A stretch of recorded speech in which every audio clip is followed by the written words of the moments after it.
Hello friends, இன்றைக்கி Sunday இல்லையா? சரி, ஏதாவது போய் வாங்கிட்டு வரலான்னு சொல்லிட்டு ப்ரான் ஒரு 1/4 கிலோவோ 1/2 கிலோ மீன் வாங்கிட்டு வந்தேங்க. அந்த ப்ரானை தான் இப்போ சுத்தம் பண்ணிகிட்டு இருக்கேன். அந்த நடுவை கீறிட்டு அந்த நரம்பை எடுத்துடணுங்க. அதில் மண் இருக்கும். அதை எடுத்துட்டு நல்லா கழுவி எடுத்தாச்சுங்க. அடுத்தது ஒரு எண்ணெய் சட்டியில் எண்ணெயை ஊற்றிக்கலாம். ஊற்றிட்டு வெங்காயம், சின்ன வெங்காயத்தை தான் கட் பண்ணி போட்டிருக்கேன். 2 பச்சை மிளகாய், கொஞ்சம் கருவேப்பிலை, கொஞ்சம் உப்பு போட்டு நல்லா வதக்கிக்கலாங்க. சரி, அது வதங்கிறதுக்குள்ளே மீனை கழுவிடலாம் அப்படின்னு சொல்லிட்டு கழுவ வந்துட்டேங்க. மீன் வந்து சங்கரா மீன் தான், 3 மீன் தான். இது நடுவில் வந்து ஒயிட்டாக இருக்குங்க. அதை வந்து நல்லா கத்தியால் சுத்தம் பண்ணிக்கணும். அதுக்குள்ளே இந்த பக்கம் எண்ணெய் சட்டியை பார்த்தா லைட்டாக கருகிடுச்சுங்க. கருகலை ரொம்ப டார்க் ஆகிடுச்சு. சரி, தக்காளியை சேர்த்து மூடி வச்சுருவோன்னு மூடி வச்சுட்டு திருப்பி மீன் கழுவ வந்துட்டேங்க. மீன் எல்லாத்தையும் கழுவி பாருங்கள், பிளேட்டில் அப்படியே சூப்பராக க்ளீனாக எடுத்தாச்சு. அடுத்தது போய் எண்ணெய் சட்டியை பார்த்தா தக்காளி நல்லா வெந்துருச்சுங்க. இப்போ இதில் ஒரு 1/2 ஸ்பூன் மஞ்சத்தூளும் 1 ஸ்பூன் மிளகாத்தூளும் சேர்த்துருவாங்க. இதையும் நல்லா கலந்து விட்டுட்டு இப்போ பிரானை சேர்த்துடலாங்க. சேர்த்து அதையும் 2 பெரட்டி விட்டு நல்லா மூடி போட்டு வச்சிடலாங்க. அது வந்து கொஞ்சம் தண்ணி விடும். இப்போ தேங்காய், சோம்பு, ஒரு 2-3 வெங்காயம் வெட்டி வச்சது, இதை நல்லா நைஸாக அரைச்சிட்டு வந்துடலாம். இப்போ பிரானை திறந்து பார்க்கலாங்க. ஓரளவுக்கு தண்ணி விட்டுருக்கு. இதில் கொஞ்சமாக தேங்காய் அரைச்சதில் கொஞ்சம் தேங்காவை இதில் சேர்த்துருவோம். ஏன்னா மீதி தேங்காய் மீன் குழம்புக்கு வேணும். இப்போ நல்லா பெரட்டி விட்டு ஒரு 1/2 டம்ளர் தண்ணி ஊற்றிக்குவோங்க. அதில் தண்ணியை ஊற்றி இந்த மாதிரி மூழ்கிற அளவுக்கு வச்சு மூடி வச்சுருங்க. குழம்புக்கு ஊற வச்ச புளியில் கொஞ்சமாக புளியை எடுத்துக்குவோம். மஞ்சத்தூள் 1/4 ஸ்பூனு, ஒரு 1/2 ஸ்பூன் சோம்புத்தூள், 1 ஸ்பூன் மிளகாத்தூள், அதை சேர்த்துட்டு உப்பு, கல்லுப்பு சேர்த்துட்டேங்க. கல்லுப்பு கரையவே இல்லைங்க. அதுக்கப்புறம் லைட்டாக கொஞ்சமாக புளி தண்ணியை ஊற்றி அதை நல்லா கரைய வச்சுக்கிட்டேங்க. நீங்கள் கல்லுப்பு சேர்க்காதீங்க, எப்போதும் தூள் உப்பு சேருங்க. இப்போ இருந்த 5 மீனையும் பரட்டி வச்சுட்டேங்க. இப்போ நம்ம பிரானை திறந்து பார்ப்போம். சூப்பரான தொக்கு மாதிரி வந்துடுச்சு பாருங்கள்.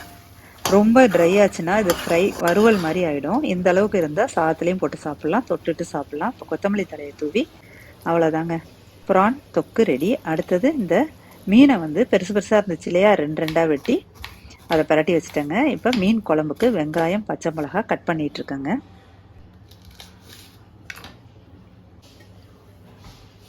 இப்போ தக்காளியும் வெட்டி வச்சுருவோம். எல்லாத்தையும் ஒரு பிளேட்டில் எடுத்து வச்சுருவோம். மாங்காய் வந்து ஒரு 1/4 மாங்காய் தான் இருந்துச்சு, அதை 4 துண்டாக வெட்டி வச்சுக்கிட்டேங்க. எல்லாத்தையும் ஒரு பிளேட்டில் எடுத்து வச்சுட்டு இந்த இடத்த ஃபுல்லாக க்ளீன் பண்ணிடலாங்க. அதை மூடி வச்சுருவோம். இந்த இடம் ஃபுல்லாக க்ளீன் பண்ணிவிட்டு ரொம்ப கசகசான்னு ஆக்கிட்டேன். ஏன்னா மீன், இறால் எல்லாமே ஒரு 11 மணிக்கு மேலே தாங்க வாங்க போனோம். அதனால் கசகசான்னு ஆயிடுச்சு இந்த இடம். அதனால் சுத்தம் பண்ணிவிட்டு இப்போ ப்ரான் கிரேவியை வந்து ஒரு கிண்ணத்தில் எடுத்து வச்சுட்டு அந்த எண்ணெய் சட்டியை நல்லா க்ளீன் பண்ணி எடுத்துகிட்டு வந்துடலாம். இப்போ அதே எண்ணெய் சட்டியை வச்சு நல்லெண்ணெயை ஊற்றி கருவடகம் கொஞ்சம், வெந்தயம் கொஞ்சம் போட்டு நல்லா வெடிக்க விட்டு, நல்லா வெடித்ததும் கட் பண்ணி வச்ச வெங்காயத்தையும் பச்சை மிளகாயும் சேர்த்துடலாம். அது வதங்கிறதுக்கு கொஞ்சம் உப்பு சேர்த்துடலாம். இப்போ நல்லா வதங்கினோன்னே தக்காளியை சேர்த்து, பெரிய தக்காளி 1 கட் பண்ணி வச்சுருந்தேன், அதை வந்து சேர்த்து மூடி வச்சுருவாங்க. ஏன்னா இது ரொம்ப கல் மாதிரி இருக்குது தக்காளி, அதனால் மூடி வச்சாதான் நல்லா குழைய வேகும். இப்போ ஓப்பன் பண்ணி பார்ப்போங்க. நல்லா வெந்துருச்சு. இப்போ மஞ்சத்தூள், மிளகாத்தூள் 2 ஸ்பூனும் மல்லித்தூள் 2 ஸ்பூனும் சேர்த்துருவாங்க. கரெக்டாக இருக்கும் எங்களுக்கு குழம்புக்கு. அதிகமாக வச்சா 2-3 நாள் சாப்பிட்டு ஒரு மாதிரி ஆயிடுதுங்க, நெஞ்ச கறிக்க ஆரம்பிச்சிருது புளி ஜாஸ்தியாக சாப்பிட்றது. அதனால் ஒரே நாளுக்காக தான் இந்த குழம்பு. 2 ஸ்பூன் மிளகாத்தூள், சின்ன ஸ்பூனால் 2 ஸ்பூன் மல்லித்தூள், இதை நல்லா வதக்கி விட்டிங்கன்னா கலர் நல்லா கிடைக்கும், குழம்போட கலரு. இப்போ புளி தண்ணியை இதில் சேர்த்துருவோம். லெமன் சைஸ் அளவுக்கு புளி, அதை வந்து கரைச்சி இதில் சேர்த்துடலாம். இப்போ மீதி இருந்த தேங்காய், சோம்பு, வெங்காயம் அரைச்சி வச்சோம் இல்லையா, அதை இதில் சேர்த்துடலாம். நல்லா கலந்து விட்டு